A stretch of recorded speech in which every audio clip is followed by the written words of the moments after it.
আসসালামু আলাইকুম। শুনছেন সংবাদ শিরোনাম।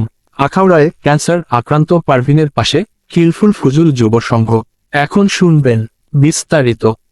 ব্রাহ্মণবাড়িয়ায় আখাউড়ায় মরণব্যাধি ক্যান্সারে আক্রান্ত পারভিন আক্তারের পাশে দাঁড়ালেন অরাজনৈতিক সামাজিক স্বেচ্ছাসেবী সংগঠন হিলফুল ফুজুল যুব সংঘ। দীর্ঘ 2 বছর ধরে জীবন বাঁচার লড়াইয়ে ক্যান্সারের সাথে যুদ্ধ করছেন পারভিন। স্ত্রীর ব্যয়বহুল ক্যান্সারের চিকিৎসার খরচ বহন করে অনেকটাই নিঃস্ব হয়ে পড়েছেন দিনমজুর স্বামী মহসিন।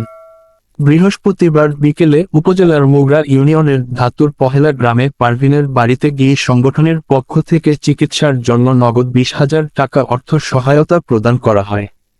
এ সময় সংগঠনের সভাপতি দানিশ ভুঁইয়া, ইউনিয়ন পরিষদের সদস্য মোহাম্মদ আলমগীর হোসেন, সাবেক মেম্বার আওয়াল মিয়া ও ফরিদ মিয়া, সালিশকারক হারুন মিয়া, দেলোয়ার হোসেন, সংগঠনের সাধারণ সম্পাদক দুলাল খান সহ এলাকার স্থানীয় ব্যক্তিবর্গ উপস্থিত ছিলেন।